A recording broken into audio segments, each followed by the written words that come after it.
Salut, c'est Gunther et bienvenue pour un petit unboxing, un petit déballage.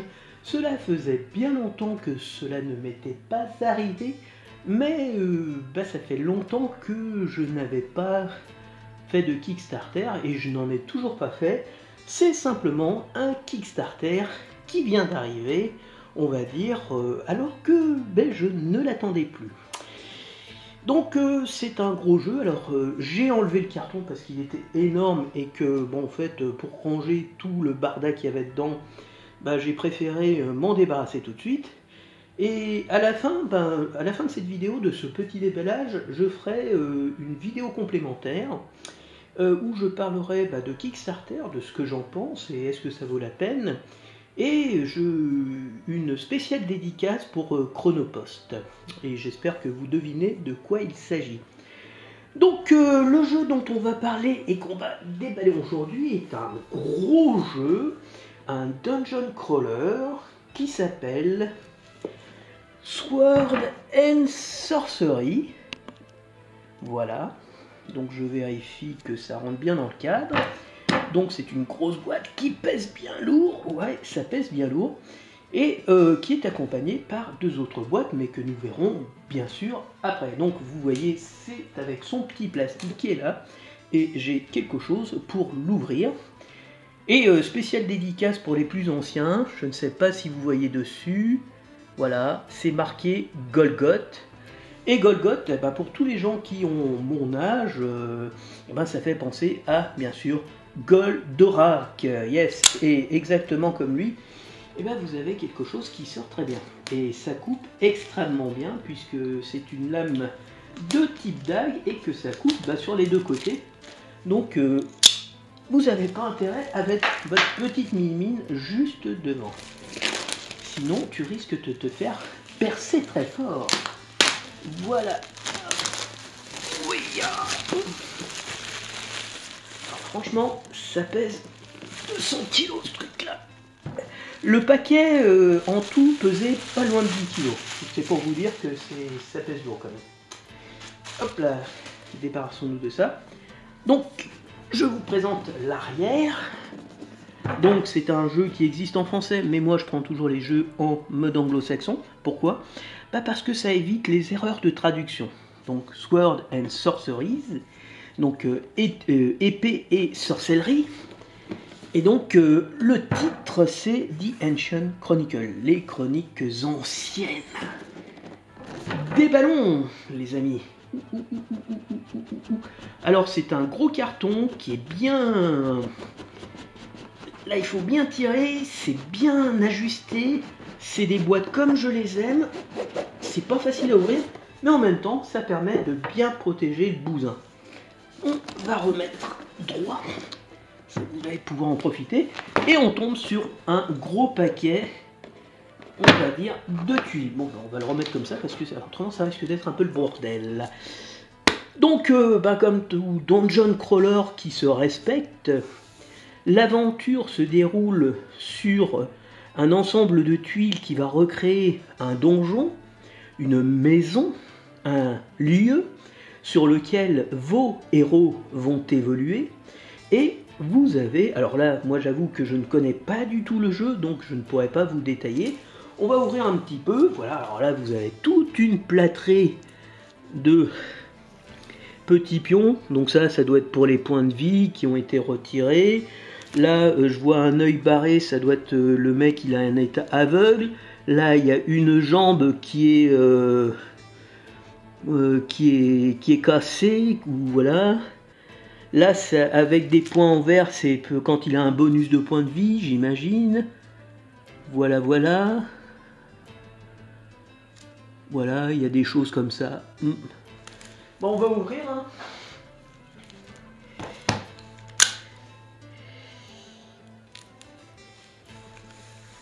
Hop là.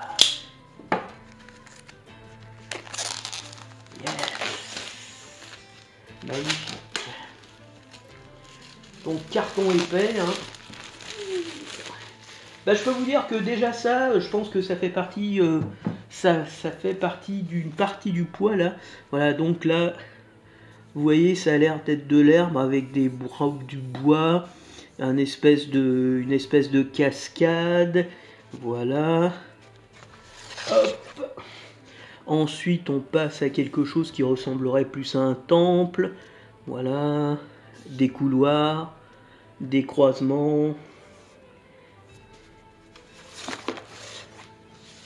Donc, l'aventure se déroule aussi bien au dehors. Vous voyez, on dirait, là, il y a des cristaux. Là, ça a l'air d'être l'entrée d'une tombe. Bah, en parlant de tombe, vous voyez, là, il y a une table abandonnée, une maison abandonnée. Là, là, voilà, ça, c'est c'est la représentation de vos héros. Et en dessous, voilà, ici et là. Et là, alors vous voyez une différence. Ici, vous avez le guerrier avec une épée rouge et noire. De l'autre côté, ici, j'ai l'impression... Non, si, oui, non, non. Non, non, non, non, non. Alors, attendez. Si, voilà, si.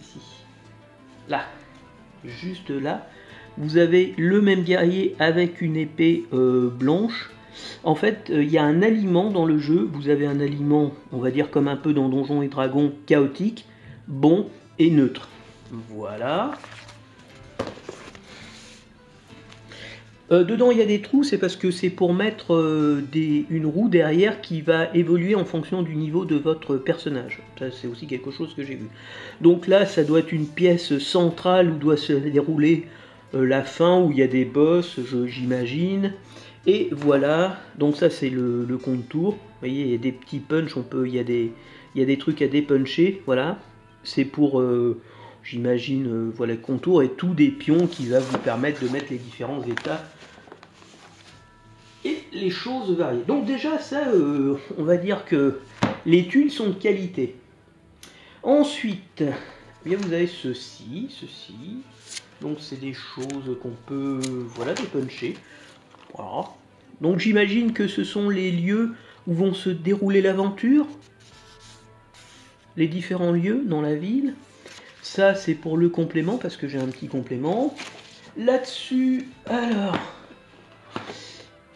bah, je pense que c'est une fiche récapitulative. Voilà, Body Condition, Special Game Effect, Battlefield, Architectural Wall, Game Séquence, voilà. Donc en gros, vous reprenez, c'est toute la partie séquence. Voilà. Avec les différents états, vous voyez, là, barrière, difficult, deadly, hero movement into... Voilà, non, c'est en fait, ça c'est plutôt que... voilà, hero movement into or through this area cause the hero to suffer un hit point. Donc en fait ici, c'est marqué dans la pièce, quand on traverse cette pièce-là, ça veut dire que bah, vous perdez un point de vie. Donc c'est pas... mais je pense que le reste, voilà. Donc il y a des poisons, vous avez du feu, vous avez bleeding, et puis je suis sûr que vous avez d'autres choses. Voilà. Le Book of Secrets, donc un livre des secrets. On va juste regarder un petit peu à quoi ça ressemble. Voilà. Donc le jeu est un jeu narratif, c'est-à-dire qu'à un moment donné, au cours de votre aventure, vous allez avoir un choix. Un choix qui, je pense, je dis je pense parce que je n'en suis pas sûr, sera différent suivant que vous jouez votre personnage en tant que gentil, ou méchant, ou neutre, ce qui donnera 3 possibilités. Par contre, tout est organisé, ça veut dire que c'est pas tiré au sort, ça veut dire que quand on va progresser au sein de l'aventure, vous allez avoir quelque chose, mais le choix sera différent suivant votre alignement, j'imagine. Ensuite, nous avons ceci, et ceci, ce sont les cartes de personnages. Donc ces cartes de personnages, en fait, rassemblent plusieurs choses. Ici, vous avez en fait vos points de vie, les capacités que vous êtes capable de faire, ce qu'on a vu tout à l'heure. En fonction de votre niveau, ça va de 1 à 7 avec l'extension. Ici, bah, vous avez, je pense, de l'équipement qui va. Ici, vous avez des pouvoirs qui se mettent sur le côté ici, là et là. Là, vos points de vie. Et puis là, vous avez différentes cartes. Donc, on peut mettre 1, 2, 3, 4, 5, 6, voire plus cartes. Et là, tout ce qui concerne... Alors, Concernant les personnages, hop, un œuf. Ah, on coupe bien, j'adore ça. Oh. Muy bien.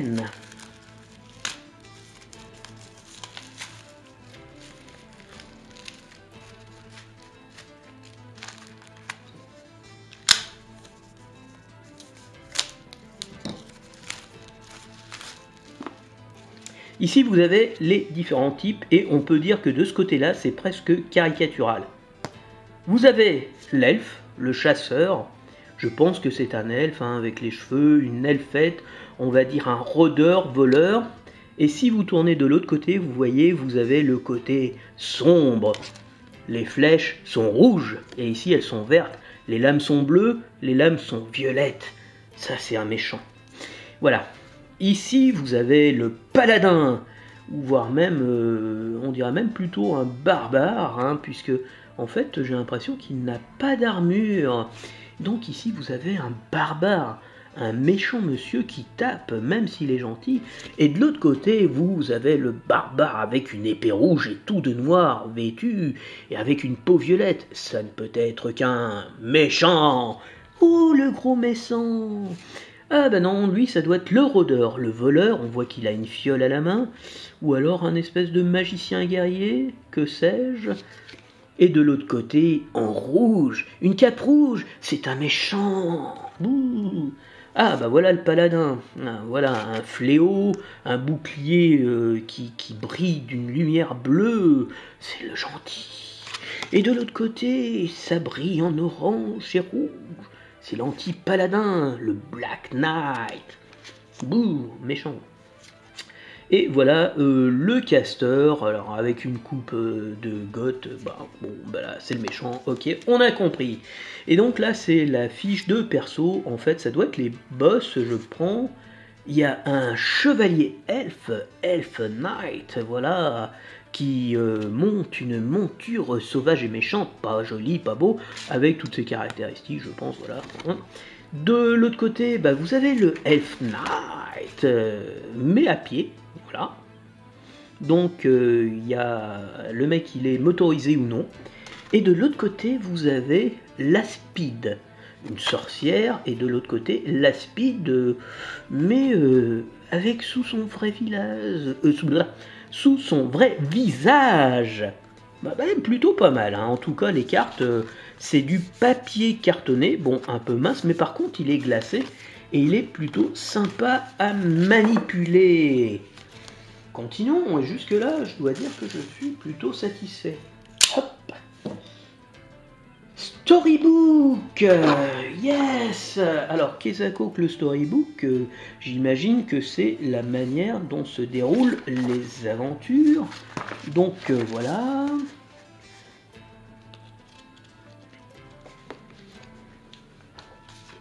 Donc vous avez aussi un petit peu d'explication.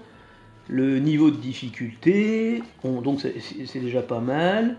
Donc, Anvil of the God, Introduction. Voilà, vous voyez, donc il y a différents pions, ça doit avoir des significations. Et écoutez, là je vous en dirai pas plus. Donc, Quest 1, Map Setup. Donc, vous voyez, donc ensuite, Acte 1, Quest 2, Acte Quest 2, toujours. Quest 3, Quest 4. Quest 5, 6, 7, 8, 9 et 10 quêtes. Voilà. Ok. Oh. Oh putain. Le rule book. Donc le livre de règles. Et le livre de règles, on peut dire qu'il est plutôt conséquent. Il est conséquent, il est assez épais, on va regarder directement. Alors, il est organisé en 3 parties, voilà, et si on va jusqu'au bout, bon, 63 pages, bon après, 62 c'est pas grand chose, mais comme vous pouvez le voir sur le côté, il y a différentes couleurs. Alors on commence avec du vert, donc j'imagine que ça doit être un peu les règles de base, voilà, Before the Adventures. Voilà, donc un summary, introduction, game overview, component list, token assembly, before the adventures. Donc voilà, ensuite vous avez la partie hop. Non, est-ce qu'il y a quelque chose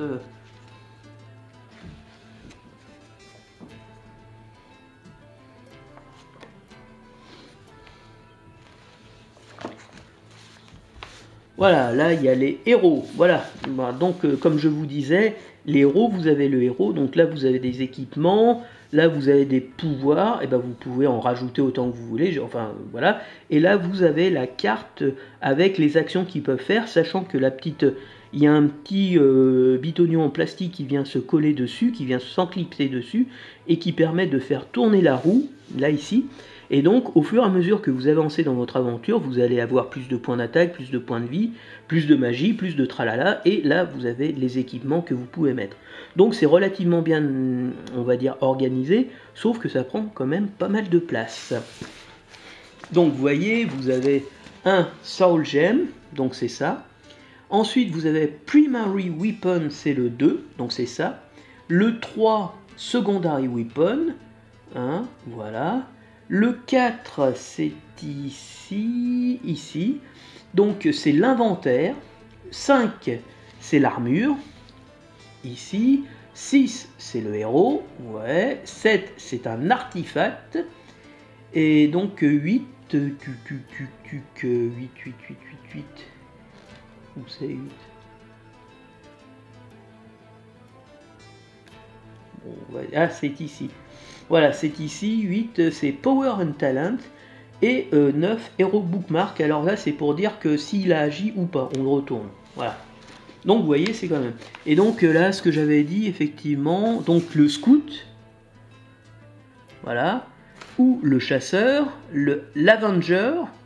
Voilà, Law and Chaos. Donc, l'inquisiteur ou l'Avenger. Donc, si c'est un inquisiteur, je pense que c'est voilà, c'est un healer, donc c'est un humain bien sûr. Voilà, là c'est le scout, c'est bien sûr un elfe, comme je le disais. L'alchimiste, voilà, donc en fait, et l'autre c'est un voleur. Donc là ils sont neutres les voleurs, super, on peut les avoir tout le temps. Et vous avez le dwarf, un gladiateur ou un stone rogers. Donc c'est un... Ah bon bah oui. Et ensuite vous avez un illusionniste, un elfe bien sûr, et puis de l'autre côté c'est un white mage. Ok, bon bah c'est plutôt sympa, les persos sont plutôt cool. Donc voilà, ensuite ça détecte les activités. Ça a l'air d'être assez touffu. Donc là, la deuxième partie, on va dire, elle détaille vraiment le niveau. Vous voyez, le combat système, c'est assez... Il y a pas mal de choses. Les cartes ont vraiment beaucoup d'informations.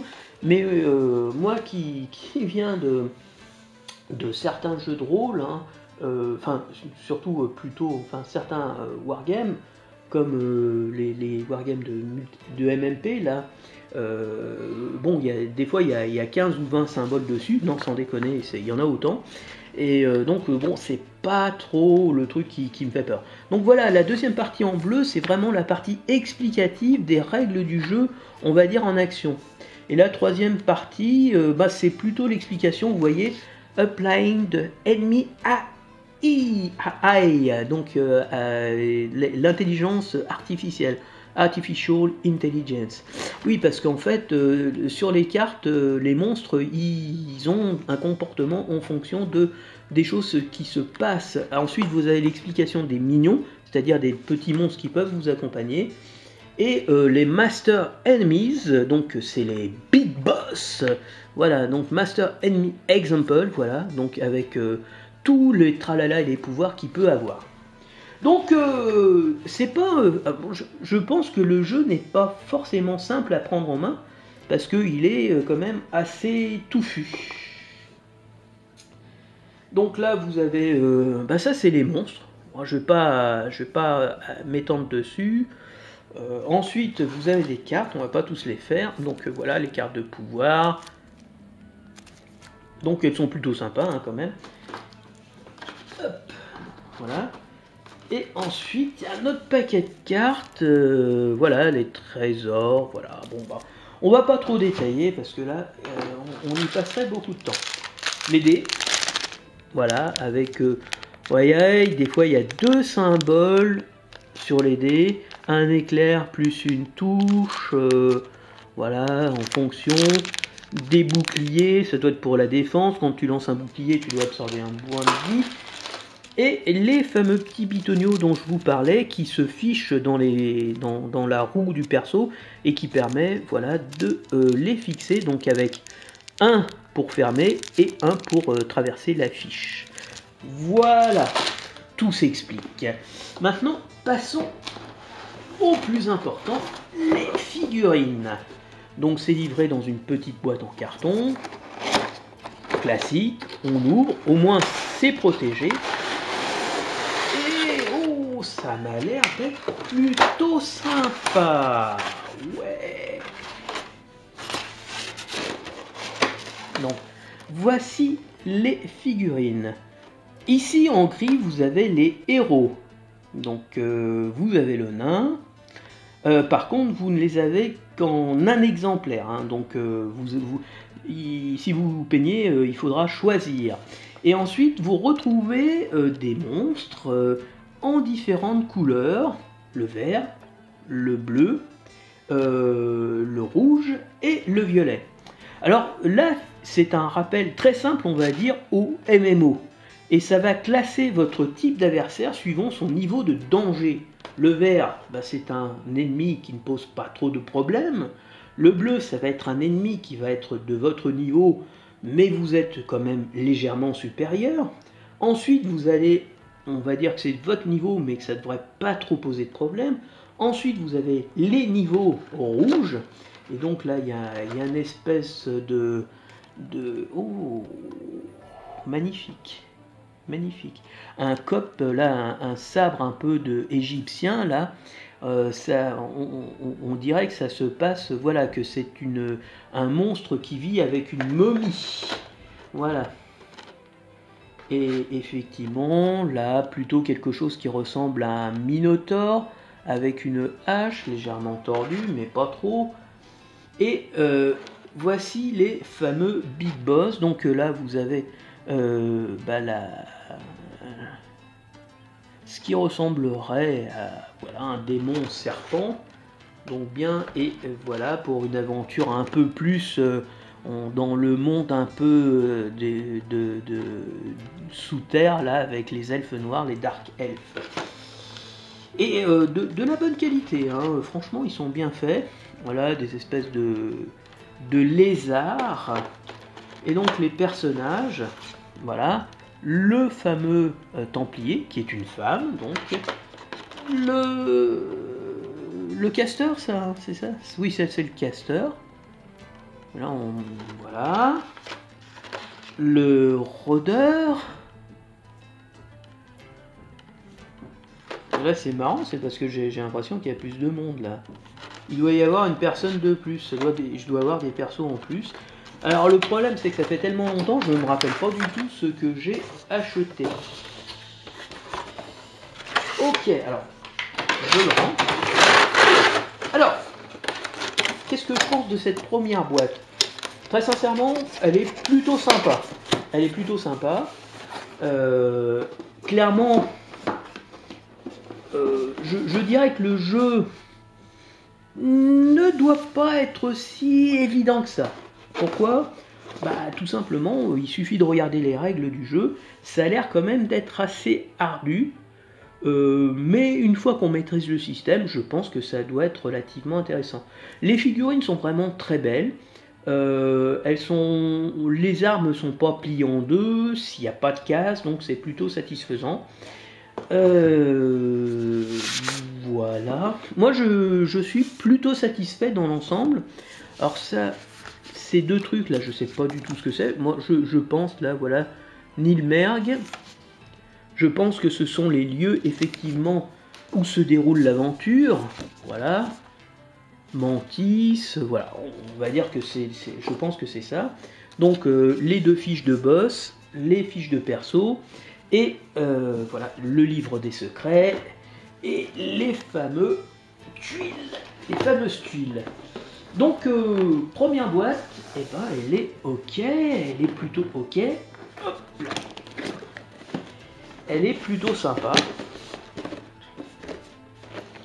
Et donc on va passer à la deuxième boîte. Et on va arrêter 30 secondes pour faire une petite pause. Ok, donc deuxième boîte de Sword and Sorcery, Northwind Tales. Donc on est dans une extension, Campaign Expansion for Soul Rank 3 to 7 Heroes. Donc c'est une extension à la boîte de base qui va vous permettre de jouer des aventuriers de niveau 3 à 7.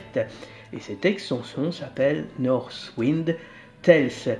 Donc ici on peut imaginer qu'on est plus dans un univers un peu nordique. Quand on regarde, là c'est un peu plus léger, quand on regarde les personnages, voilà, il y a de nouveaux personnages, donc c'est plutôt sympa. En tout cas, il y a de nouveaux monstres. Donc, eh ben, on va ouvrir ça.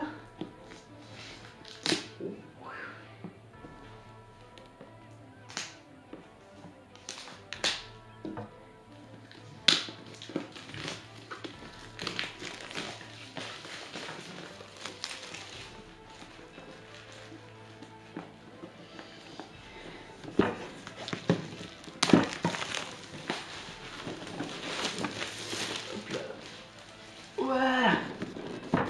Donc toujours des boîtes qui sont bien ajustées.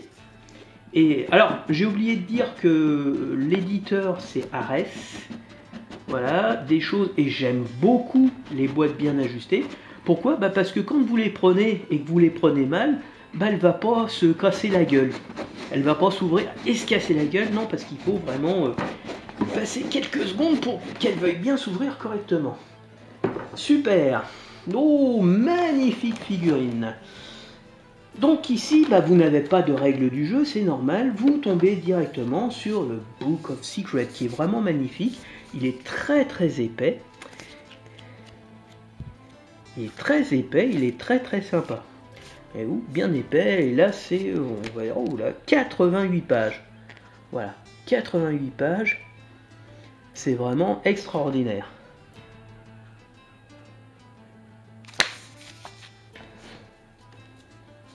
Donc ici vous avez encore un super paquet de tuiles.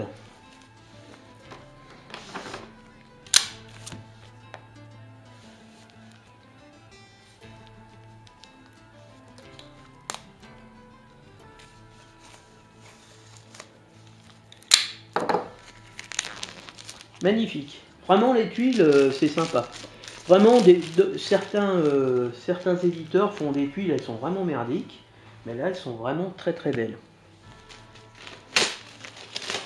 On sent quand même que c'est du matériel de qualité et que c'est pas de la merde, quoi. Donc ici, vous avez un nouveau personnage, je pense. Le Werebeast forme. Donc c'est quelqu'un, c'est une forme de Werebeast. Et ici, vous avez les deux boss. Nidogre, c'est un dragon, et ici vous avez Wotan. Et ben c'est ce que je disais, donc Wotan, hein, c'est un dieu nordique, hein, et là vous avez, oui, et là donc c'est un dragon, mais un dragon undead quand on voit sa tête. Et là ici, bah, ça va tout l'air d'être est-ce que c'est un monstre ou werewolf forme, donc à mon avis c'est plus un héros qui peut prendre une forme de werewolf, c'est-à-dire de loup-garou. Là encore on va dire les règles spéciales pour Northwind Tales Rules, voilà. Ici, bah, vous avez les lieux dans lesquels va se dérouler l'aventure.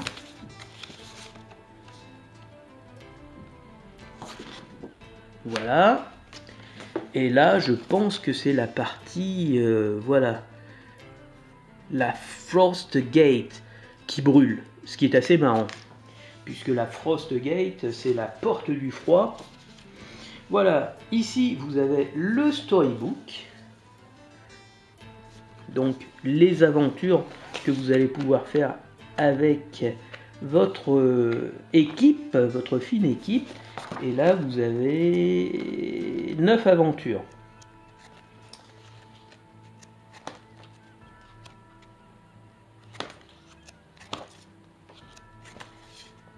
Il y a des trucs qui sont vraiment énormes et il y a des trucs qui sont vraiment plutôt petits. Mais sachant que voilà, donc plutôt pas mal. Les dessins sont assez sympas.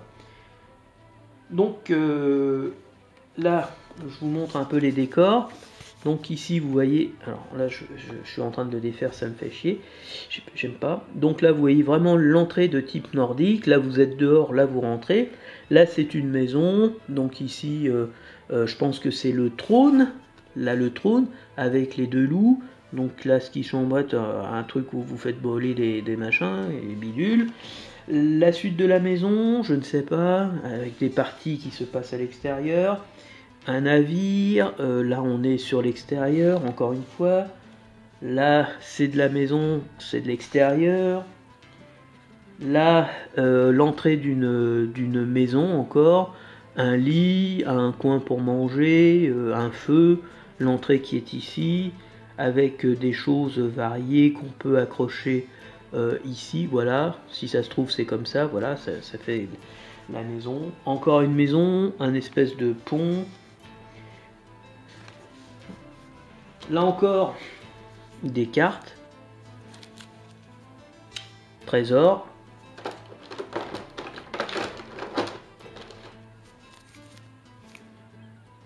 Jen, donc en fait ça c'est pour les persos, je pense qu'il y a dedans. Et voilà les monstres. Bon, je vais quand même vous les montrer là pour vous montrer un petit peu de quoi il s'agit.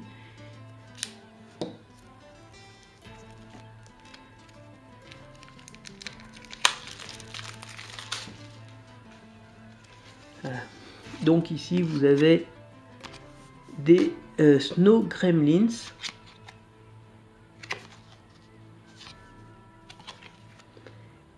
Ici vous avez des Warg Northern, donc avec des points en vert. Donc ça c'est un monstre de vert, je pense. Voilà. Ici vous avez des White Yeren, donc ça ressemble à des c'est bleu, blue. Hein. Ici vous avez des Monster Mountain Troll red, rouge, voilà, rouge. Ici vous avez des Frost Guard humains, 6 verts, voilà. Donc des humanoïdes. Une Valkyrie humanoïde en bleu.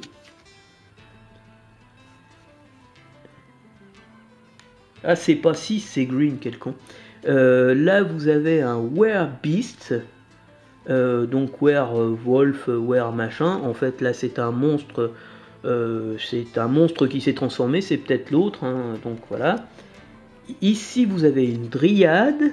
Monstre vert. Ici, vous avez un Drogre.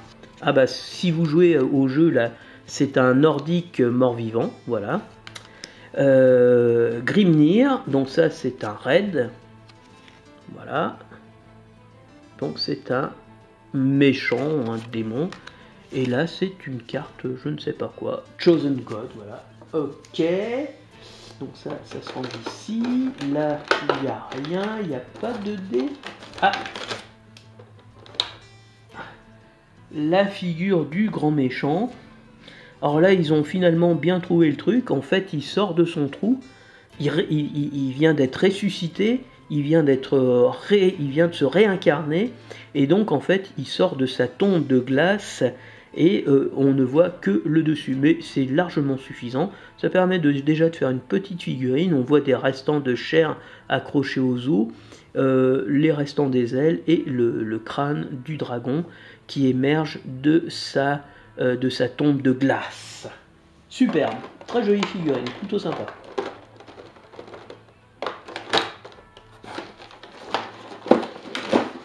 figurines.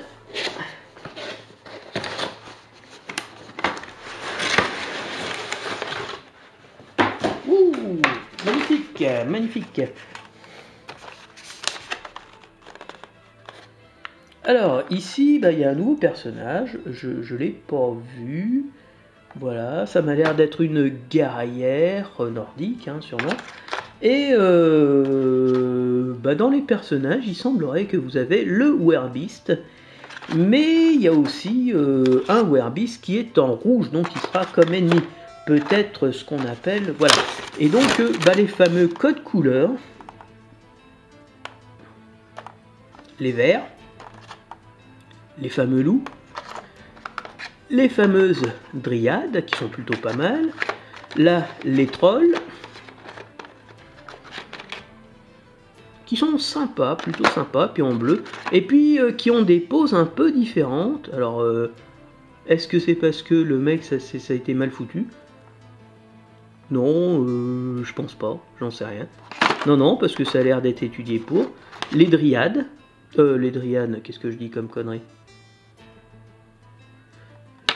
Les Valkyries et les fameux drogues, il y en a un qui a une épée, l'autre la hache. Le mignon, voilà, ça doit être une chasseresse, un aigle, et voilà les méchants. Donc les méchants, et le deuxième méchant, voilà, de la boîte d'extension. Alors, bon là c'est plus rapide on va dire, puisqu'il n'y a pas de règles. Bon, alors déjà, un mot, la qualité des figurines, elle est plutôt sympa. Et chose à noter, c'est que souvent sur ces figurines, les épées sont tordues, plus ou moins. Et là, elles sont quand même plutôt droites. Bon, elle est pas droite, elle penche légèrement vers la droite. Regardez, mais c'est plutôt quand même bien foutu. Voilà. C'est pas le truc habituel, c'est de la merde complètement là. Non, c'est quand même plutôt bien fait.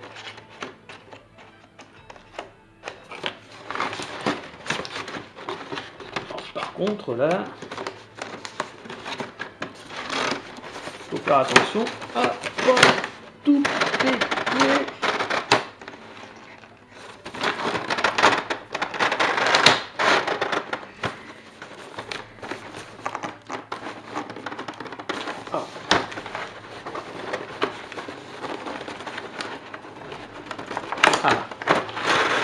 C'est normal, j'avais mis le truc derrière.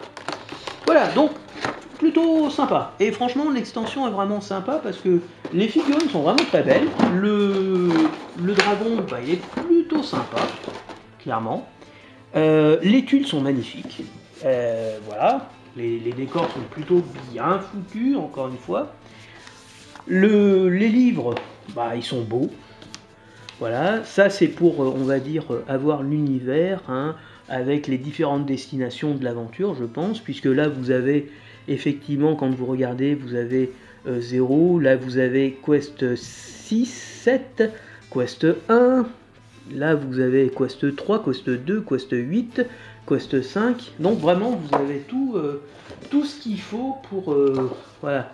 Donc là c'est, j'imagine, quand vous êtes l'aventurier, je ne sais pas, voilà. Donc là c'est le détail quand vous êtes dans le lieu en question. Voilà, et ça, le Book of Secrets. Donc deuxième boîte d'extension. Encore une fois, plutôt cool, vraiment du beau matos, du matos de qualité, et qui va pouvoir donner un peu plus de fil à retordre à notre groupe d'aventuriers. Puis je pense, voilà, il y a une figurine supplémentaire, mais est-ce que c'est la femme qui se transforme en monstre? Je ne sais pas. Donc extension, voilà. Et on va regarder maintenant la troisième boîte tout de suite maintenant. Voilà, la troisième boîte est ici, et donc c'est une boîte qui ressemble à une boîte, fantastique, un peu de traviole, hein, elle est un peu explosée, donc voilà, ici c'est Sword and Sorcery, Et je pense que dedans, en fait, vous avez du matos qui était, on va dire, les compléments de Kickstarter, genre figurines. Très sincèrement, ça fait tellement longtemps, comme je vous ai dit au début, je vais faire une petite parenthèse à la fin où je parlerai de ça.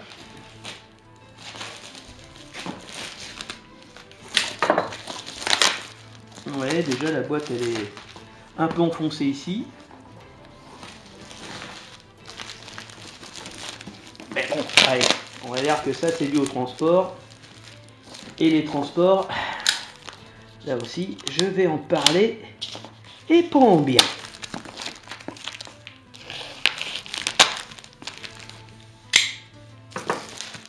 Voilà. Hop. Et basta le plastique. Alors, voilà comment ça doit être mis. Alors là, par contre, contrairement à l'autre, c'est pas vraiment bien ajusté. C'est beaucoup trop large. Maintenant, c'est pas trop large, c'est déchiré. Voilà l'explication. Donc, effectivement, Witcha, voilà ce que contient ce paquet. Et il y a plein de boîtes.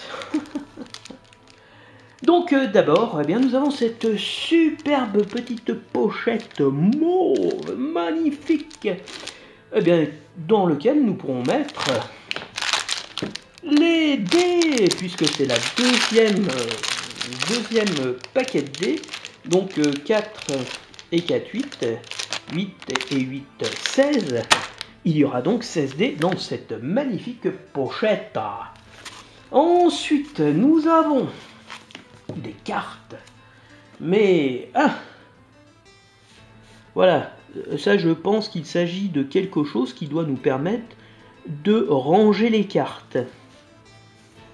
Et ici, vous avez les personnages, mais, on va dire, dans un truc cartonné plus épais. Et on va dire que ça permet de ranger sûrement les figurines de manière plus simple. Et plus stable surtout. Je ne vais pas ouvrir. Alors ici, oula, vous avez des quêtes Wave 1 Errata. Donc ça c'est un Errata. Là vous avez le Stone Rager. Donc je pense que c'est une carte qui a été modifiée. Et il y a des modifications sur certaines cartes. Donc il faudra les trouver, les modifier et les autres les bazarder. Ensuite, vous avez des petits Gambler of Destiny, voilà, des petites cartes supplémentaires, des traits supplémentaires, Night Warrior, hop, et ça, c'est des Astral Cap, des matériaux supplémentaires, je pense, qui doivent venir. Donc là-dedans, vous avez des petites boîtes, et derrière, vous avez encore des choses, oh putain, il y a plein de choses, hein. Donc le Challenge 7. Je ne sais pas ce que c'est, on va voir. Je ne sais plus du tout ce qu'il y a. Alors, j'avais commandé quelque chose, bien sûr, ce qui est normal, hein, sinon j'aurais rien reçu. On reçoit rarement des choses gratuitement dans la vie, hein. Je ne sais pas si vous êtes au courant, mais généralement pour recevoir des choses, il faut les payer. Donc ça s'ouvre comme ça, et dedans vous avez des cartes. Et vous avez des ennemis. Ah si, regardez. Là, c'était des monstres qui étaient bleus. Et donc là, ils sont verts. Donc c'est en gros, si on veut que ce soit un peu plus simple. Et à l'inverse, les monstres verts qu'on avait dans l'extension sont ici en bleu. Donc ça veut dire que si on veut rendre l'aventure un peu plus difficile, on a des monstres bleus, on n'a que des monstres bleus, où on peut mixer monstres bleus et monstres verts, et des monstres bleus qui peuvent devenir des monstres verts. Voilà. Ça c'est plutôt sympa. Parce que des fois, j'imagine que ça peut être... voilà. Les gens maintenant, ils aiment pas trop perdre. Ils aiment pas trop perdre, donc... ils ont bien raison de mettre des monstres verts pour les monstres bleus, pour essayer de voilà. Challenge 7, donc j'imagine que c'est la même chose que précédemment, peut-être pour les premiers personnages.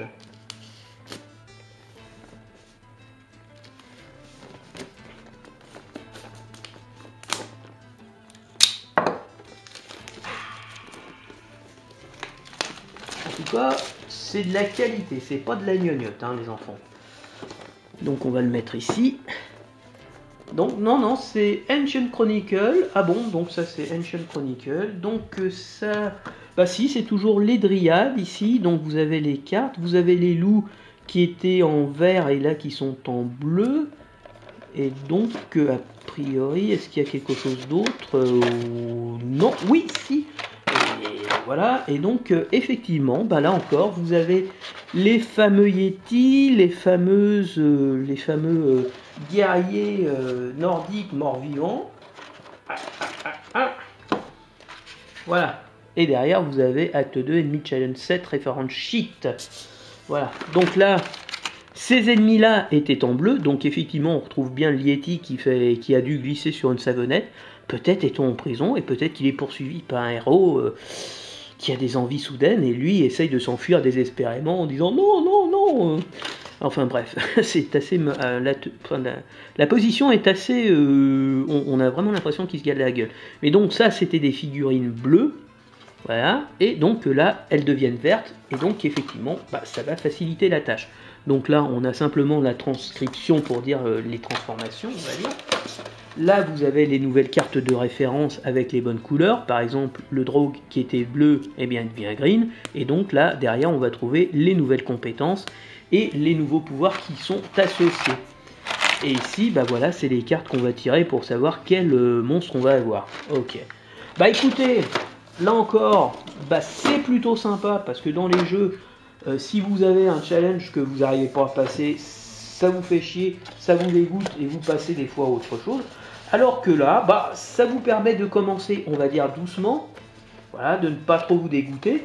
Et une fois que vous maîtrisez le jeu, ça vous permet justement de pimenter un peu la partie et bah, de monter le challenge. Donc, Ancient Chronicle, Spawn Gates and Gold Altar. Donc, c'est les représentations des dieux, les altars. Enfin, dans mon...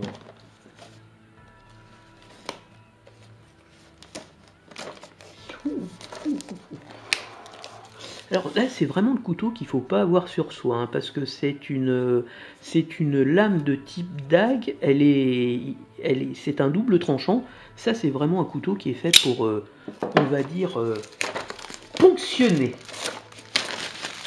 C'est absolument pas un couteau pour couper votre beefsteak, clairement. Ok.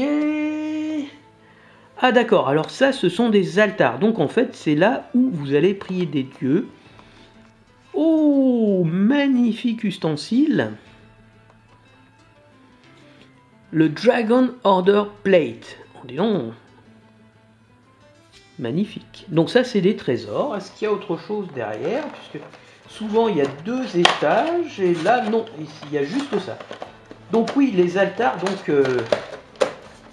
c'est donc les dieux qui sont... Voilà. Ah, magnifique. Très sympa.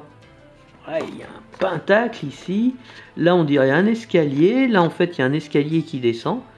Donc, c'est sûrement l'entrée de crypte pour monter dans un truc. Et là, c'est peut-être un portail d'invocation. Et ça, c'est peut-être là où on va récupérer du matériel. Vous avez un bouclier avec une épée. C'est peut-être pour un paladin, un guerrier. Voilà. Oh, sympatoche. Alors moi déjà ça me fait travailler, là l'imaginaire il tourne déjà à plein régime. Donc il y a 1, 2, 3, 4, 5, 6 boîtes. Oh, elle est énorme, elle est pleine à craquer. Et là ça s'appelle les Némésis. Alors Némésis c'est votre ennemi juré.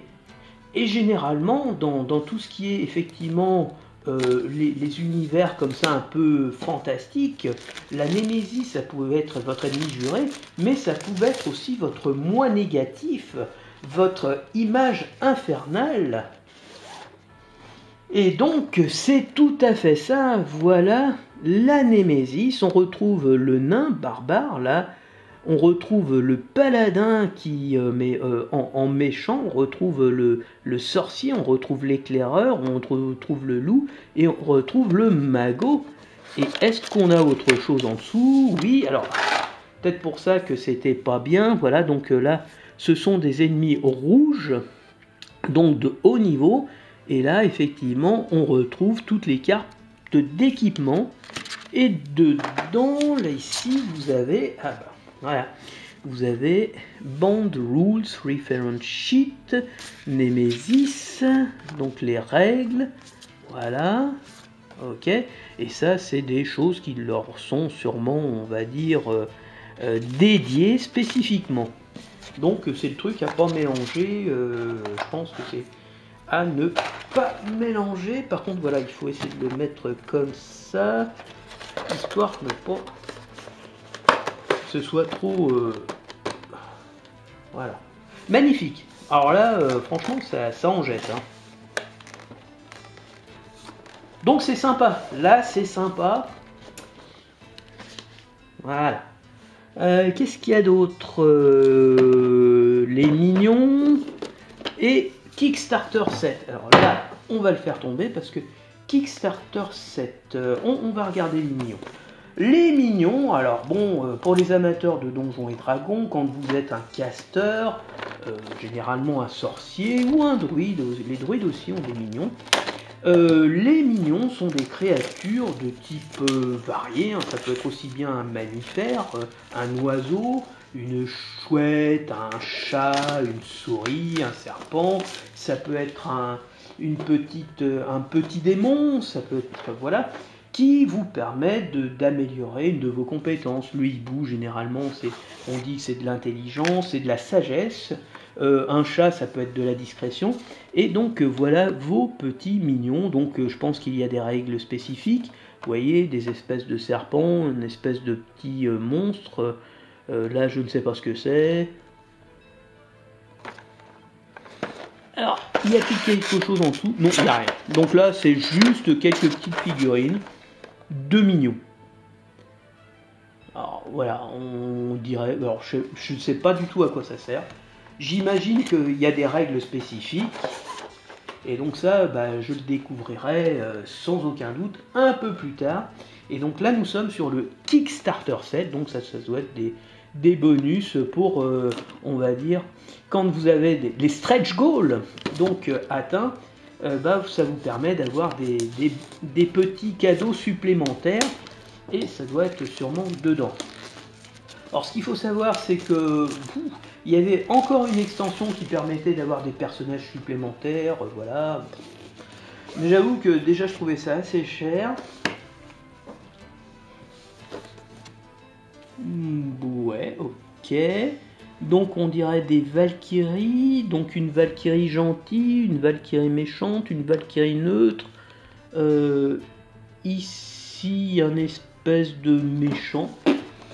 Là, je ne sais pas du tout ce que c'est. Alors, voilà, vous avez de quoi faire un personnage. Et effectivement, c'est la Valkyrie. Voilà.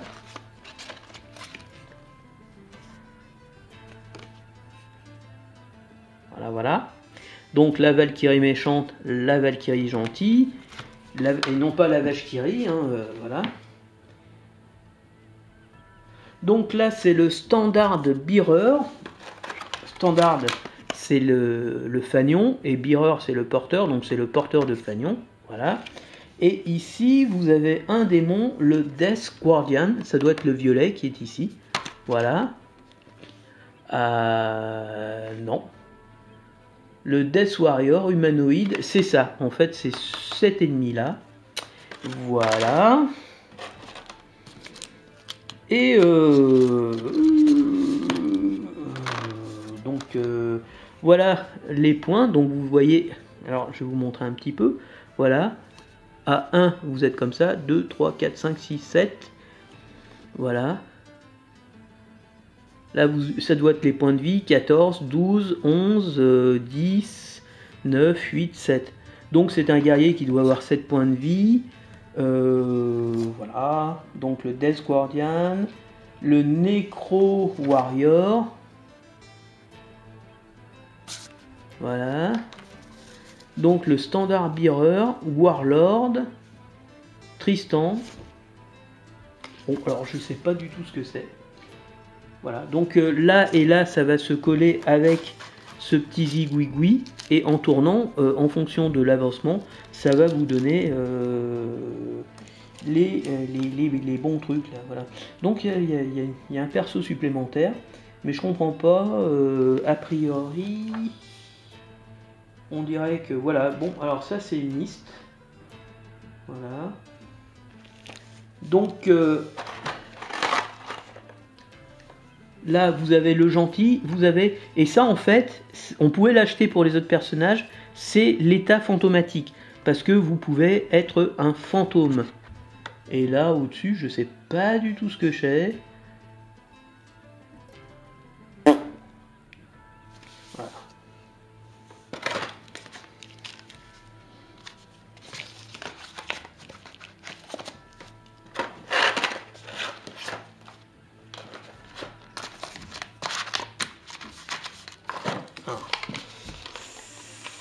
Ça rentre pas, ça putain con.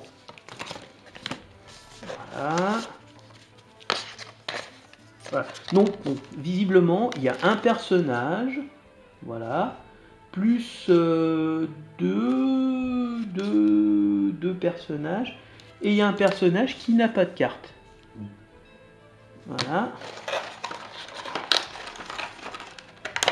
Ça, c'est un peu plus gênant. Ah.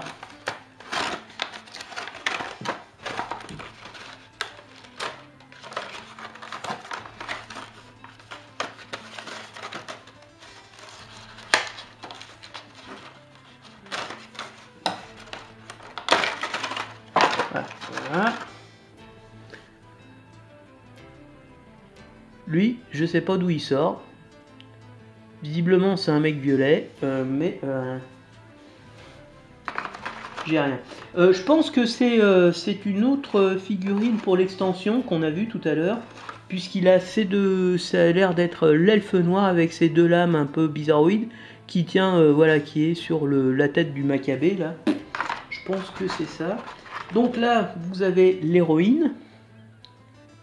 Voilà. Ensuite, vous avez sous forme de Némésis, sous forme de fantôme. Et là, vous avez le porte-étendard qui est un adversaire rouge supplémentaire.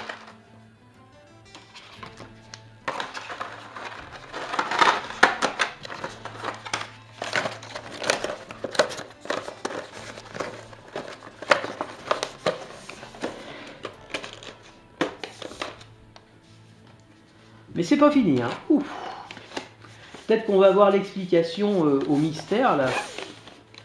Donc, ouh là, ça fait un sacré paquet. Donc là,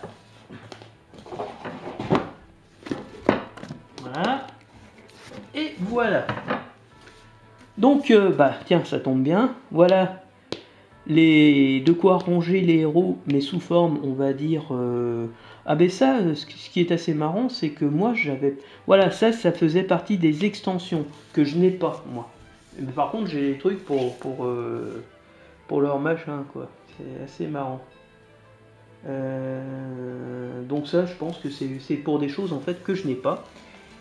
Ici, c'est stash. Je pense que c'est pour ranger les cartes.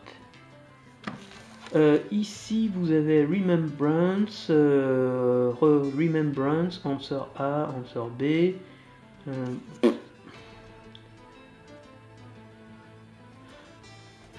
Je sais pas ce que c'est. Des questions-réponses. Bon, ça, vraiment, je sais pas.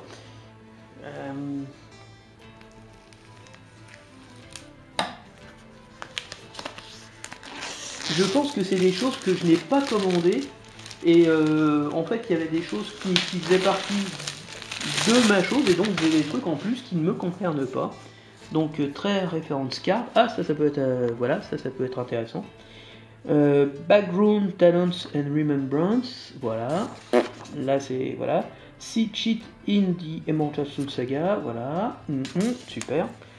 Donc là, c'est un endroit Moonchild Act que je n'ai pas. Ça devait être l'extension, je ne sais pas. I Mighty Baker, voilà.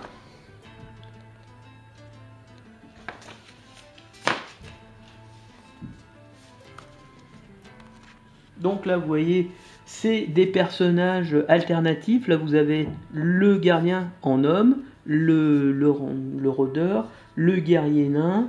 Là, voilà. Ah bah, vous avez le standard bearer, là, ici. Voilà, ici. Alors que je n'ai pas la figurine. Je l'ai que en opposition. Là, le personnage...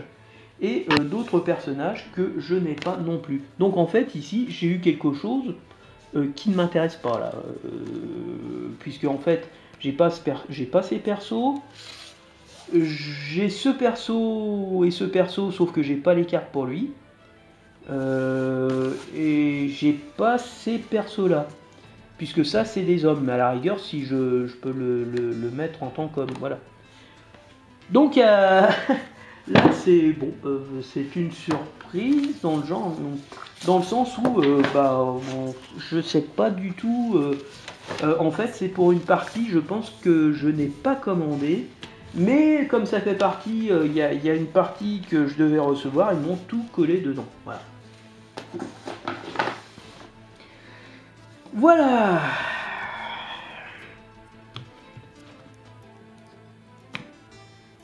On va ranger ça. Est-ce que ça peut se ranger comme ça? Non, je pense pas. Non, je pense pas. Donc ça peut se ranger comme ça.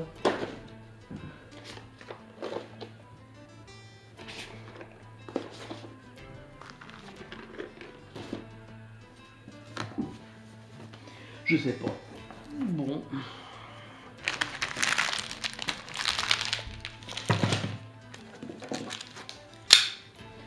Bon, alors, troisième boîte. Bon, c'est un petit peu une surprise. En tout cas, c'est une bonne surprise, une surprise. Voilà. Bah, du coup, je vais ouvrir ça parce que par contre, ça, c'est peut-être quelque chose qui m'intéresse.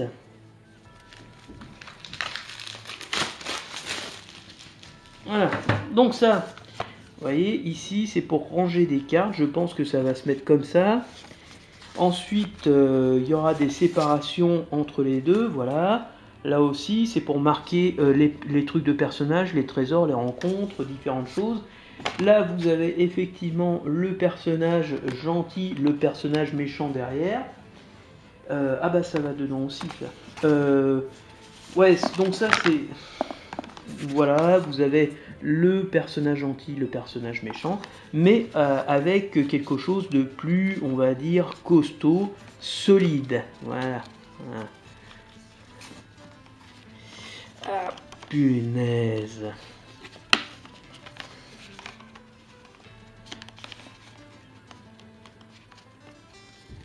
Bon, enfin, ça veut pas rentrer. Voilà. Voilà. Donc, conclusion. Bon, bah, il y a encore pas mal de choses, mais c'est plutôt sympa. La boîte, clairement, c'est un dungeon crawler, mais on va dire que c'est un dungeon crawler qui se situe plutôt dans le jeu, on va dire dans le domaine du dungeon crawler un peu chiadé. C'est-à-dire que ça doit pousser. Je pense que le jeu ne doit pas être très fluide parce que avec 80 pages, presque 60, plus de 60 pages, le jeu est vraiment très détaillé. Mais en même temps, ce que je veux dire, c'est qu'on ne peut pas demander d'avoir un jeu qui rentre un peu dans les détails, qui fait un peu de la simulation, et moi j'aime bien de la simulation, et puis un truc qui est tellement simplifié que on arrive à avoir des trucs qui n'ont plus aucun goût. Je vais vous prendre un exemple, Warhammer Battle, Warhammer 40 000, quand vous aviez les premières règles, il faut savoir que n'importe quel perso, toutes ces armes c'était des effets spéciaux, donc il y avait des cartes pour toutes les armes, pour toutes les épées, pour tout était différent. Donc il fallait se trimballer une tonne de règles et il fallait vérifier. Donc c'était pas fluide mais c'était profond, il y avait vraiment des coups de pute qu'on pouvait faire. Et voilà. Et au fur et à mesure de l'évolution de Warhammer Battle et de Warhammer 40 000, on a simplifié à outrance le jeu pour finalement faire des espèces de trucs où on aligne beaucoup de troupes, voilà, finalement assez uniformes, où il y a très peu de différences. Voilà, les héros sont devenus des héros qui se différenciait pas trop du restant du tout venant.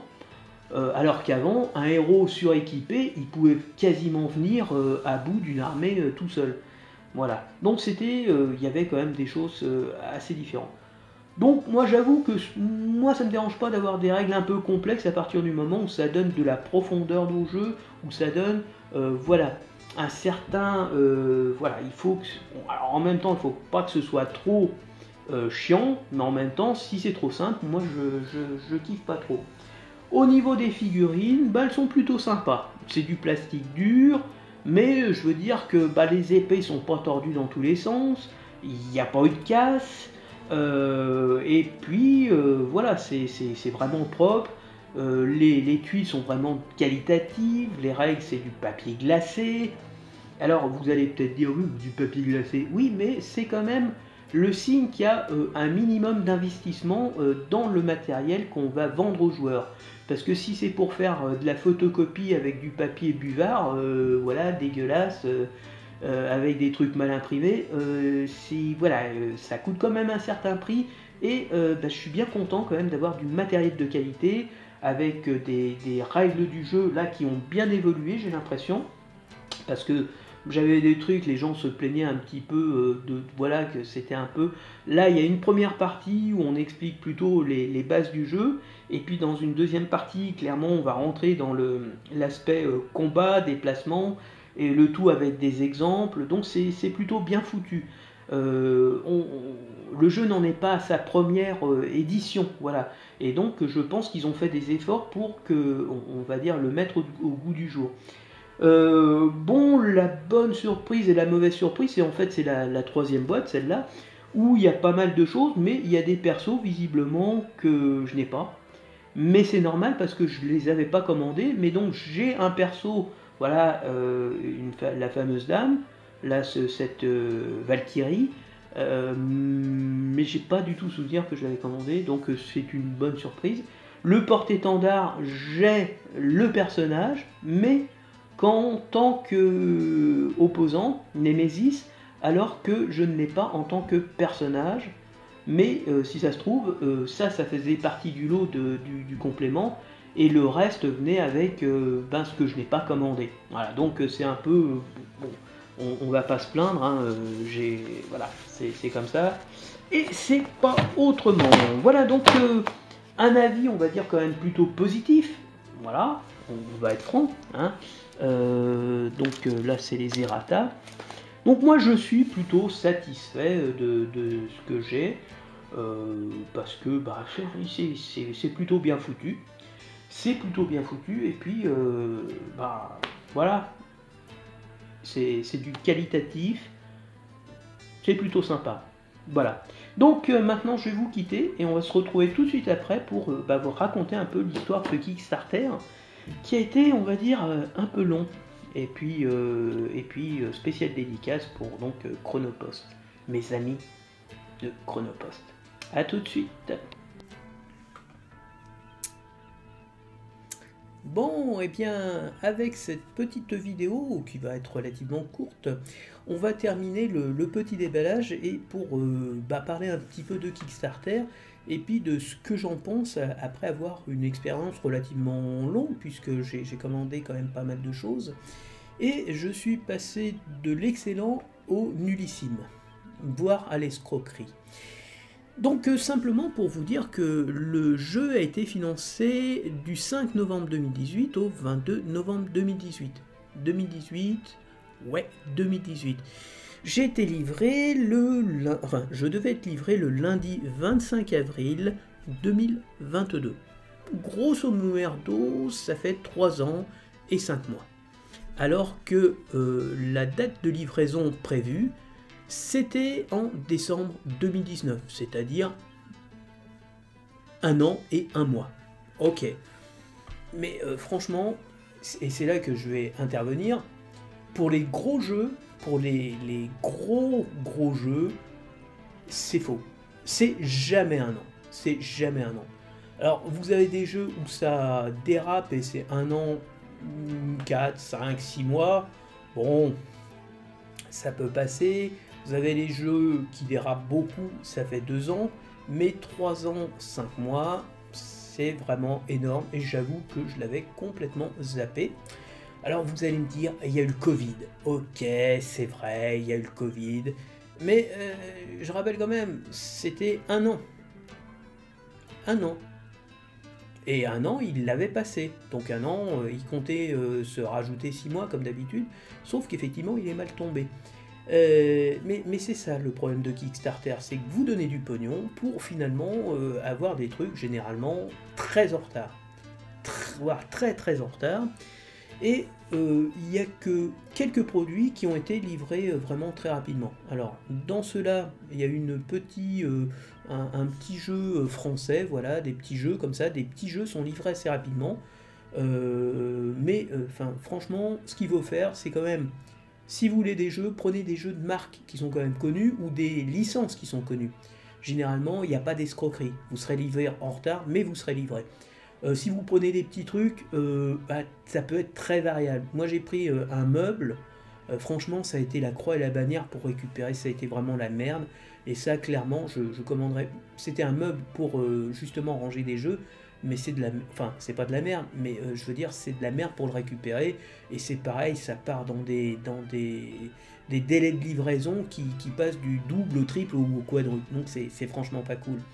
Ce qui est livré généralement à temps, c'est de la musique. Les mecs qui font de la musique d'ambiance, il y en a pas mal dessus, pour du gothique, pour du jeu de rôle, pour du wargame, n'importe quoi, des bruitages, ça peut être assez rapide. Mais clairement, j'ai laissé tomber. J'ai laissé tomber parce que on devient vite addict à ce genre de choses, et je me suis retrouvé avec des boîtes de tous les côtés, que j'ai ma cave qui est pleine. J'ai un petit placard, un gros placard qui est rempli à ras-bord de boîtes de jeux. J'ai une armoire où je range des affaires. Les étages, j'ai viré les draps pour mettre des boîtes de jeux. J'en ai de tous les côtés. Et au bout du compte, il faut quand même voir un petit peu en fonction de la place dont vous disposez des jeux. Je n'ai plus que ça chez moi. Voilà. Donc à un moment donné, il faut arrêter, il faut faire une croix dessus. Et vraiment, sauf si vous avez des trucs voilà, un vieux jeu qui est réédité, un grand classique, je dirais, c'est bon à faire. Mais dans l'ensemble, bon, ça peut être sympa, mais franchement, et quand je parle d'escroquerie, c'est qu'il y a un jeu, pareil, ça fait au moins 3 ans, plus de 3 ans que je l'attends, et je l'ai toujours pas reçu, et quand on essaye de contacter le mec, il est mort. Pas de réponse, voilà. Donc la somme était pas importante, quand même, bon, c'est moins de 100 €, mais même quand tu payes 60, 50 ou 60 €, je sais plus combien c'était, ça fait quand même juste un peu chier de se faire entuber comme ça. Donc clairement, des mecs qui te font des petits trucs comme ça, voilà. Alors je vais peut-être le recevoir, mais ce fameux truc Covid, ça a perturbé, ok, mais franchement, au bout du compte, moi mon a priori est quand même négatif. Clairement, pour des choses importantes, pour des jeux importants, c'est l'enfer. C'est l'enfer. C'est chiant à mourir. Tu t'y retrouves pas. Tu t'y retrouves pas. Il faut vraiment que tu attendes. Et puis au bout du compte, après, la hype est passée et tu passes à autre chose, justement. Voilà. Le deuxième petit commentaire que je voulais faire, c'est Chronopost.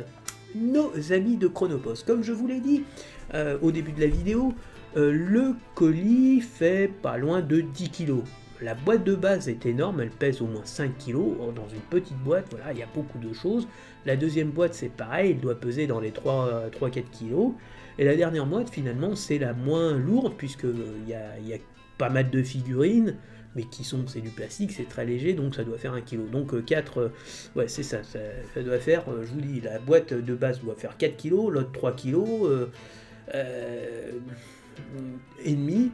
Donc ça fait 8 kg, et puis la dernière doit faire 1 kg et des broquilles, quoi. Et donc, je devais être livré le lundi 25 avril 2022.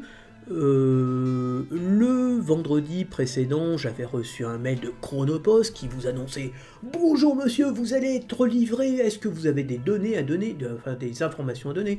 Donc j'avais donné mon numéro de téléphone, j'avais précisé que le lundi je suis en télétravail, que pour rentrer dans la résidence, il n'avait qu'à me téléphoner, moi je pourrais ouvrir le machin, j'ai donné le code du bâtiment dans lequel j'habite, donc donc le lundi matin, il devait passer entre midi et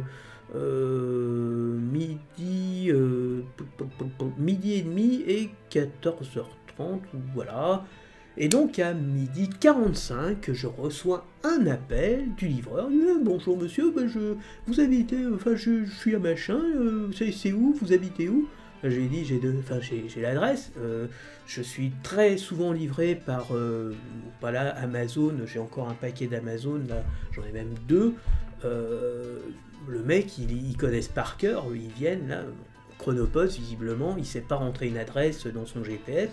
Et donc, je lui dis, je suis à la gare de Villiers, alors voilà, c'est tac tac, vous rentrez telle adresse, vous mettez un machin chose, c'est résidence La Pommeraye, c'est au bout, et je vous dis, vous téléphonez, moi je vous ouvrirai. Ok, d'accord, j'arrive. Bon, j'attends, 14h30, que dalle. Je me suis dit, bon, ça va être encore reporté, je vois un machin, mon cours de livraison. Et le soir, je vois, colis livré. Je descends en bas, donc rien du tout. Alors pour joindre Chronopost, voilà, il n'y a pas d'adresse mail. Le numéro de téléphone, c'est impossible d'avoir quelqu'un. Donc escroquerie, voilà, c'est le SVI, serveur vocal intelligent. Le I, il est de sortie, parce que je suis bien placé pour en parler, hein, je travaille à Orange, donc les SVI, on connaît, on vend le service, mais là, particulièrement, il y en a qui sont vraiment très cons, et en gros, tu tournes en rond, et tu n'as jamais personne, et je pense que tu n'auras jamais personne. Donc, impossible de joindre quelqu'un. Du coup, moi, je me dis, putain, il est encore perdu dans la nature, j'étais vraiment furax. Hein. Donc, et il n'y a qu'une adresse. Il y a une adresse où le mec, voilà. Donc je me dis, bon, c'est bon, je vais leur écrire.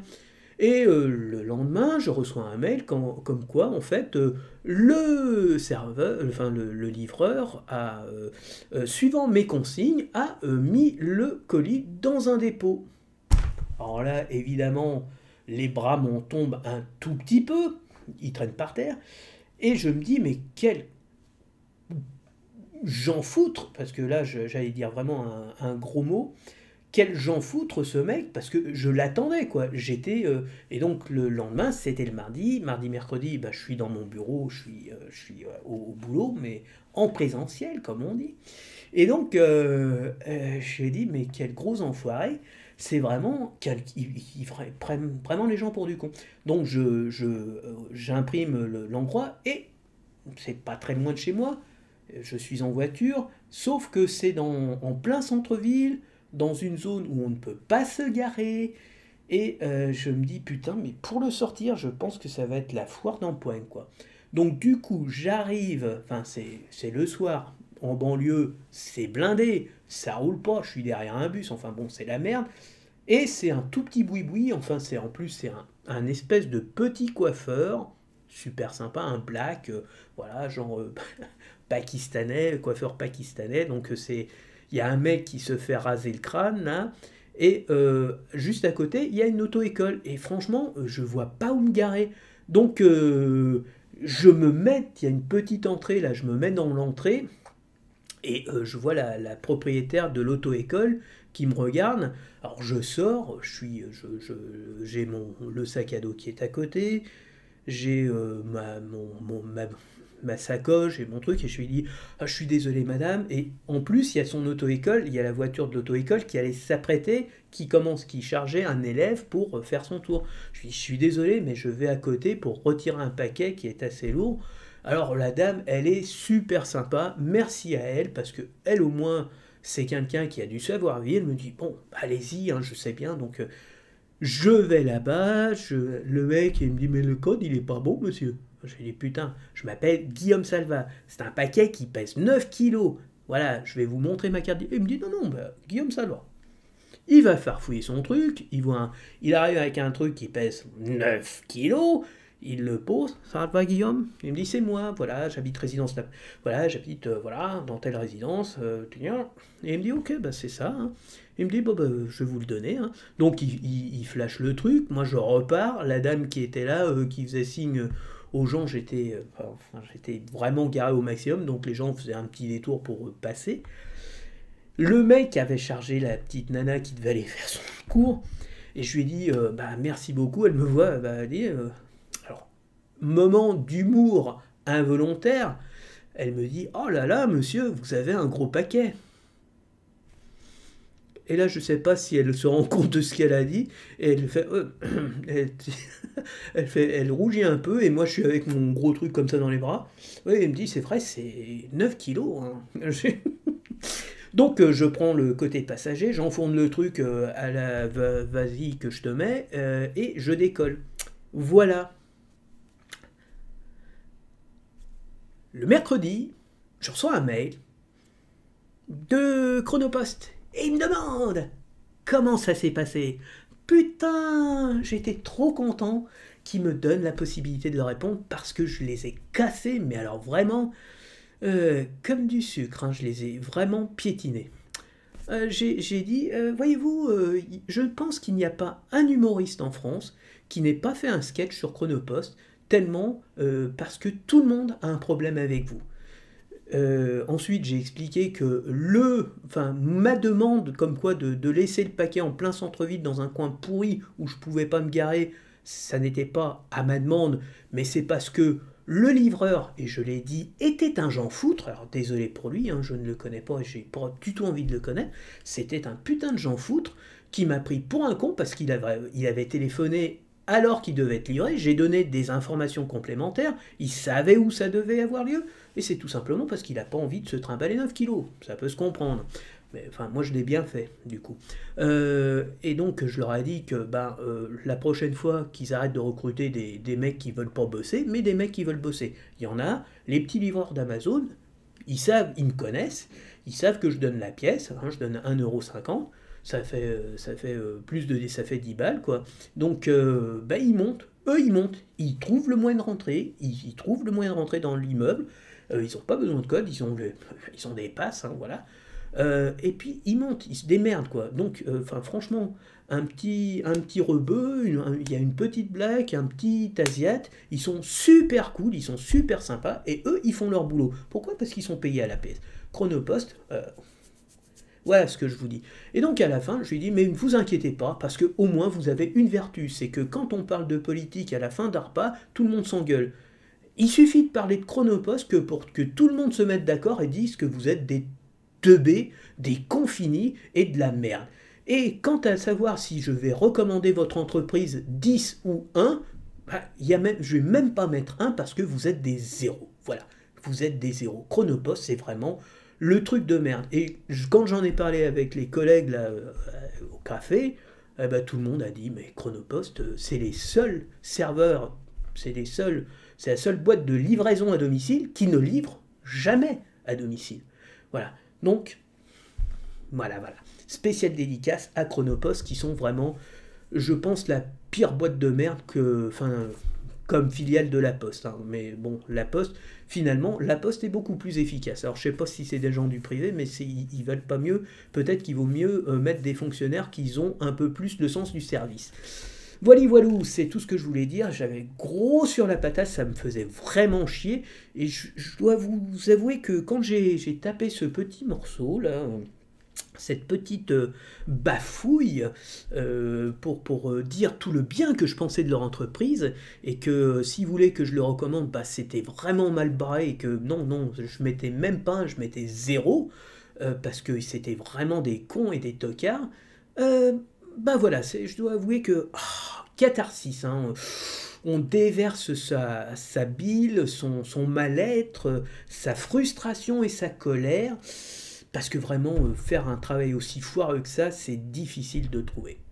Voilou, donc on clôture sur une note humoristique, un peu bileuse, on va dire, mais vous avez l'habitude, donc de Sword and Sorcery. Par contre, finalement, quand on voit Chronopost, bah, Sword et Sorcery, c'est du génie. Non, non, c'est vraiment bien. C'est vraiment un produit de qualité. C'est déjà ça. Des figurines qui sont vraiment bien foutues. Des armes qui sont pas pétées. Des armes qui sont pas pliées. Vraiment de la gueule. Alors, comme c'est un système, on va dire, qui est construit, c'est-à-dire que voilà, c'est toujours la même chose, le risque c'est de la faible rejouabilité. Mais, vous, voilà, moi je suis un lecteur, moi j'ai toujours lu, ma jeunesse ça n'a été que de la lecture. Quentin Durward, voilà, tous les livres d'aventure de KPDP, l'île imaginaire, enfin le 20 milieux sous les mers, voilà, toute cette littérature pour la jeunesse qu'on avait, fut un temps où les jeunes lisaient plutôt que de regarder des conneries à la télé ou de se tuer les yeux sur leur plaquette là. Eh ben, vous avez des tuiles, vous pouvez vous créer un décor, vous avez des trucs mystères, vous pouvez les réagencer, vous pouvez recréer des histoires. Réfléchissez, rêvez, battez la campagne. Voilà, c'est ça aussi, faites votre petit jeu de rôle. Là, vous allez pouvoir le jouer tout seul, mais voilà. Alors, vous allez connaître effectivement le fil de lait de cette aventure, mais c'est pas grave. Vous allez vous recréer une histoire. Vous pouvez créer des décors différents, vous pouvez agencer un nouvel univers, vous pouvez faire une aventure très simple pour des personnages de niveau 1, et puis qui va aller se terminer vers un combat contre un dracoliche, voilà, perdu dans une catacombe dans le Grand Nord, alors que vous arrivez du fin fond d'un bourg perdu, quoi. Donc il y a effectivement une rejouabilité qui est limitée parce qu'on est dans un jeu de type dungeon crawler, voilà, qui est, on va dire, fixé, qui est gravé dans la pierre, mais rien ne vous empêche de le transformer. Déjà, vous pouvez le reprendre et puis faire des variantes. Vous n'êtes pas obligé de jouer. Vous pouvez jouer avec 3 personnages. Vous en avez. Il y en a 3, il y en a 4, il y en a 4 ou 5, il y en a un sixième. Bah vous pouvez faire des variantes. Déjà, des personnages différents, c'est pas les mêmes aventures. Et je veux dire, il va avoir plus de facilité. Et bah voilà, vous allez prendre un soigneur, il va soigner. Alors que si vous prenez que du DPS, il va faire que du DPS. Vous allez prendre un chasseur, il va avoir du combat à distance. Vous allez prendre un casteur, il a du combat à distance. Et si ça se trouve, vous allez faire une équipe qui va démater des mecs à distance. Voilà. Donc c'est toutes des modes de jeu différents qui vont se présenter. Donc il y a quand même cette rejouabilité qui peut se faire à partir du moment où vous avez un minimum de cervelle et de capacité à rêver. Voilà. Un jeu, c'est aussi quelque chose qui doit vous ouvrir l'esprit, qui doit vous permettre de rentrer dans un univers. Moi, je suis un fan de Donjons et Dragons, j'ai tous les bouquins de la dernière édition, parce que maintenant je suis vieux, que je peux dépenser du pognon dans des trucs que mes parents jugeaient inutiles quand j'étais gamin, et qu'on me filait une tarniole en me disant mais putain, mais qu'est-ce que t'en as à foutre de cette connerie, ça parle de donjons, ça parle de dragons, reviens sur Terre mon petit garçon, reviens sur Terre. Bah ça se passait comme ça, voilà. On te remettait droit dans tes bottes et puis on te disait de bosser. Le reste c'était pour plus tard. Bah maintenant, voilà, j'ai plus de 50 balais, je peux rêver.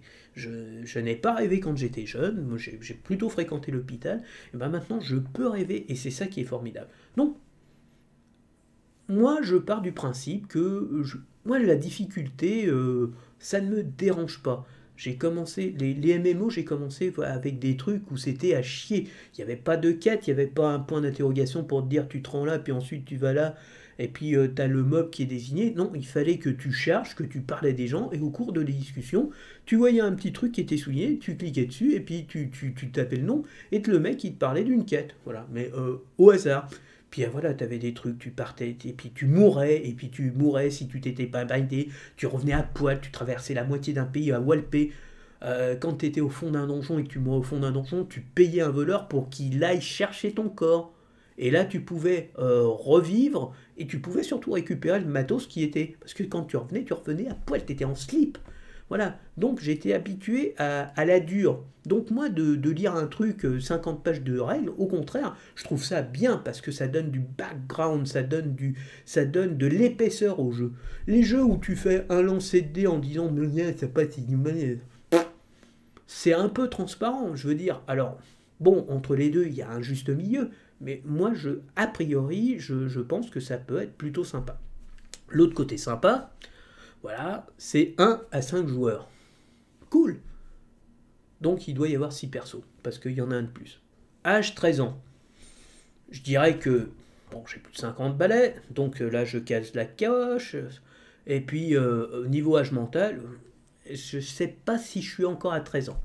Voilà. Non, moi je suis resté un peu gamin, voilà, j'ai un côté très ludique. Et c'est vrai que professionnellement, je suis plutôt quelqu'un. Il y avait eu un truc qui m'avait bien plu au boulot, c'était mettez du fun dans votre management. Moi, franchement, oui, j'aime mettre du fun. Parce que je préfère avoir des gens qui sont souriants et qui bossent de bonne grâce, plutôt que de faire chier le monde et d'avoir en face de toi des gens qui font la gueule, qui tirent la gueule, et puis à qui il faut... ouais, boss, boss, boss, boss. Non, explique. Voilà, transmettre. Un manager, c'est aussi fait pour faire progresser une équipe. Voilà, il y a des gens qui n'ont toujours pas compris ça. Donc c'est plutôt sympa, moi j'avoue que j'aime bien ça, j'aime un peu la complexité, je suis un peu hardcore, voilà, dans les jeux, donc c'est plutôt sympathique. Voilà, donc vous avez compris, Sword and Sorcery, c'est peut-être pas forcément le jeu le plus abordable, le dungeon crawler le plus abordable. Il y en a d'autres qui sont beaucoup plus abordables, je pense notamment à des donjons crawlers très célèbres, Milton Bradley, l'ancêtre que tout le monde a connu avec le barbare, comme ça, vous voyez de quoi je parle, qui lui est beaucoup plus simple, on va dire, d'approche, mais justement qui, de par sa simplicité, n'a pas trop d'épaisseur. Voilà. Donc, entre les deux, mon cœur balance, mais en tout cas, je pense que c'est un bon produit et qui nécessite un minimum d'apprentissage, parce qu'il y a beaucoup de symbologie, il y a beaucoup de choses comme ça qu'il faut, je pense, ingurgiter avant de pouvoir rentrer pleinement dans l'aventure. Mais pour moi, c'est plutôt quelque chose de positif. De grande qualité, qualitativement, c'est vraiment excellent. Les planches sont magnifiques, les cartes, elles sont plutôt sympas. Voilà. Donc, moi, j'aime bien. Voilà, c'est tout pour aujourd'hui. C'est sur ces petits commentaires piquants pour certains que je termine la vidéo. Et puis, j'espère que on se reverra. Voilà. Allez, ciao, ciao. Et à la prochaine.